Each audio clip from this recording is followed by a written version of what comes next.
बिस्मिल्लाहिर्रहमानिर्रहीम।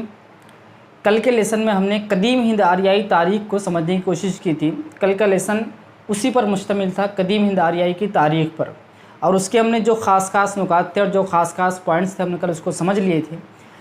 हम चूँकि इससे पहले समझ चुके हैं कि हिंदुस्तान में हिंद आरियाई ज़बानों के इर्तिका को 3 अदवार में तकसीम किया गया है। उसके ज़बानों के 3 अदवार हैं। उसमें से सबसे पहला दौर कदीम हिंद आरियाई है, फिर वस्ती हिंद आरियाई है और फिर जदीद हिंद आरियाई है, जिसमें से हम एक दौर को, जो ये कदीम हिंद आरियाई है, इसको हम कल मुकम्मल तौर से समझ चुके हैं। आज जिस दौर को हम समझने जा रहे हैं वो वस्ती हिंद आरियाई दौर है। यानी वस्ती हिंद आरियाई दौर की जो क्या क्या खुसूसियात रही है और वो कौन से पॉइंट्स और वो नुकात हैं जो एग्ज़ाम में पूछे जा सकते हैं, आज हम उसको समझेंगे। सबसे पहले तो वस्ती हिंद आरियाई का ज़माना कब से कब तक पर मुश्तमिल है, यानी इसका ज़माना कब से कब तक रहा है। जैसे हमने इसको समझा था कदीम हिंद आरियाई को, हमने कदीम हिंद आरियाई को के ज़माने को 1500 कबल मसीह से 500 कबल मसीह तक का ज़माना, कल के लेसन में ये आया था कि ये ज़माना 1500 कबल मसीह से 500 कबल मसीह तक पर, यानी इतने अरसे पर ये ज़माना मुश्तमिल है। उसके बाद ये वस्ती हिंद आरियाई का ज़माना 500 कबल मसीह से 1000 कबल मसीह तक पर मुश्तमिल है, यानी इतने अरसे पर यह ज़माना मुश्तमिल है। ये एक बात हमारे जहन में रहनी चाहिए कि वस्ती हिंद आरियाई जो है वो हिंदुस्तान में हिंद आरियाई ज़बानों के इर्तिका को जो 3 अदवार में तकसीम किया है माहिरीन ने, उसमें से एक दौर है। लेकिन फिर माहिरीन ने इस दौर में भी इसकी तकसीम की है। इस ज़माने की जितने अरसे में ये ज़माना रहा है, वस्ती हिंद आरियाई का जो दौर रहा है, इस दौर को भी माहिरीन ने इसके इर्तिकाई खुसूसियात के लिहाज से इसको और तकसीम कर दिया है। तो यहाँ शुबा हो सकता है कि जब इसको 3 अदवार उसके अलग है और 3 अदवार ये तो हिंदुस्तान में हिंद आरियाई की ज़बानों के इर्तिकाई के अदवार है, लेकिन ये वस्ती जो उसमें से एक दौर है, उस दौर के फिर 3 अदवार जो माहिरीन हैं उसकी खुसूसियात के लिहाज से उन्होंने उसको तकसीम किया है। जिसमें से वस्ती हिंद आरियाई के इर्तिकाई खुसूसियात के अदवार, ये इसमें सबसे पहले अगर ये सवाल आ जाता है कि वस्ती हिंद आरियाई के इर्तिकाई खुसूसियात के अदवार कितने हैं, या वस्ती हिंद आरियाई के इर्तिकाई खुसूसियात के लिहाज से माहिरीन ने उसको कितने अदवार पर तकसीम किया है। अगर ये सवाल आ सकता है और अगर ये सवाल आ जाए तो इसको जवाब होगा इसका 3 अदवार पर इसको तकसीम किया, यानी इसको 3 दौरों में 3 अदवार में इसको बांटा है माहिरीन ने। सबसे पहले इर्तिकाई खुसूसियात का पहला दौर, ये बात हमारे जहन में रहनी चाहिए कि ये इर्तिकाई खुसूसियात वस्ती हिंद आरियाई के दौर की, जिसमें 3 हिस्से माहिरीन ने किए हैं। इसमें से पहला दौर जो है वो इर्तिकाई खुसूसियात का पहला दौर है। ये शुरू होता है 500 कबल मसीह से, ये 500 कबल मसीह से मसीह सन शुरू होने तक का है।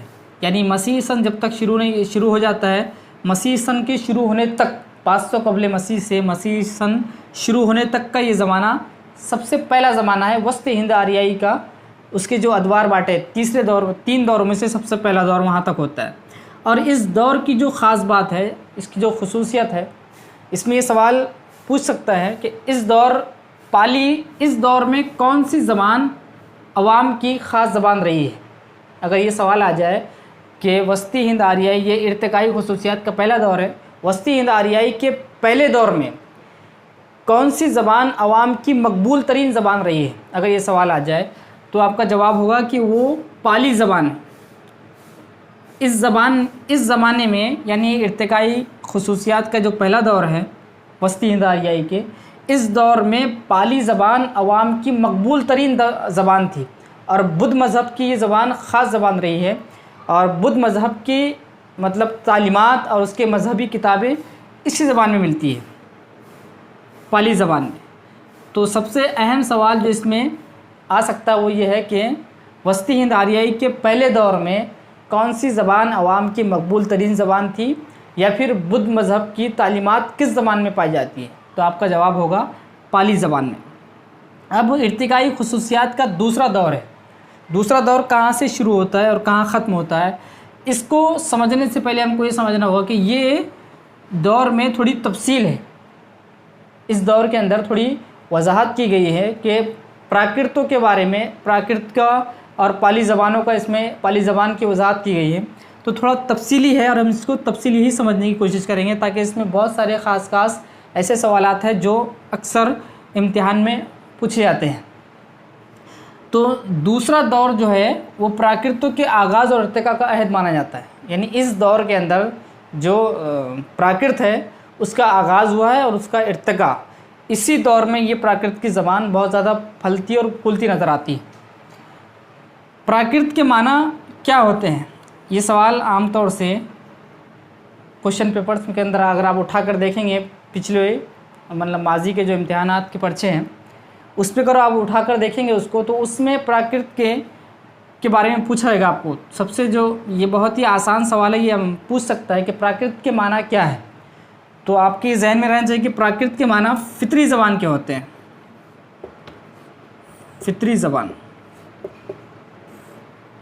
प्राकृत के माना फितरी ज़बान के हैं। पहली प्राकृत किसे कहा गया है, अगर ये सवाल आ जाए, और अक्सर ये इम्तिहानात में आता है कि पहली प्राकृत किसे कहा गया है, ये बहुत ही अहम सवाल होता है। प्राकृतों में चूँकि इस ज़माना में प्राकृत का और पाली ज़बान का बहुत ज़्यादा बोलबाला हुआ है, तो पहली प्राकृत किसे कहा गया, तो अवाम की बोली को या अवाम की बोली या अवाम के मुहावरों को पहली प्राकृत कहा गया है। अगर ये सवाल आ जाए कि पहली प्राकृत किसे कहा गया है, तो जवाब होगा अवाम की बोली, अवाम के मुहावरे या अवाम की बोली को पहली प्राकृत कहा गया है। उसके बाद अवाम की बोली का अदबी रूप क्या है, ये सवाल इसमें आ सकता है कि अवाम की बोली का अदबी रूप क्या है, तो जवाब होगा अवाम की बोली का अदबी रूप पाली है। ये अवाम की बोली का अदबी रूप था, पाली ज़बान।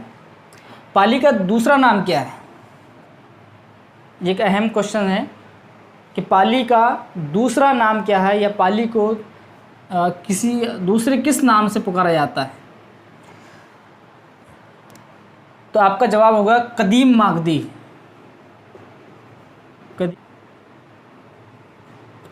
कदीम मागधी ये पाली का दूसरा नाम है। पाली का दूसरा नाम कदीम मागधी। लफ्ज़ पाली किस से निकला है, किससे निकला है ये लफ्ज़ पाली, अगर ये सवाल आ जाए तो ये इसका जवाब होगा ये संस्कृत के पनकती,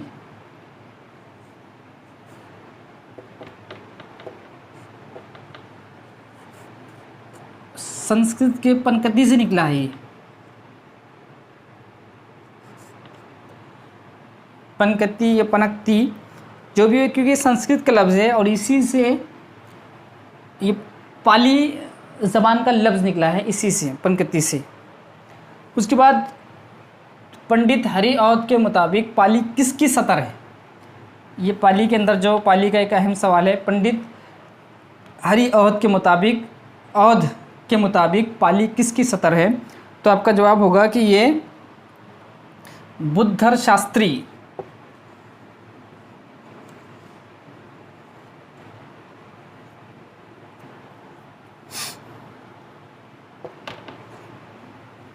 बुद्धर शास्त्री।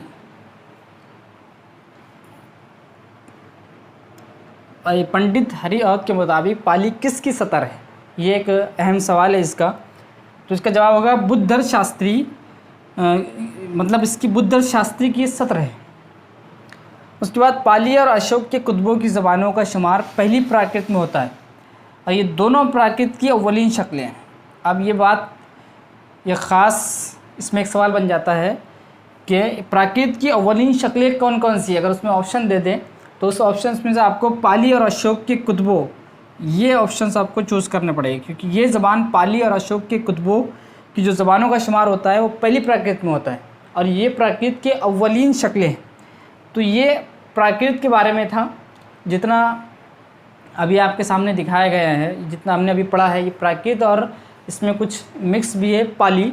इसके बाद पाली ज़बान के ताल्लुक़ से हम समझते हैं कि पाली ज़बान, और उसके बाद थोड़ा मुख्तसरन रह गया इस दौर का, फिर इसका तीसरा दौर इसी में से शुरू हो जाएगा, और इसके तीसरे दौर को हम अभी देखते हैं।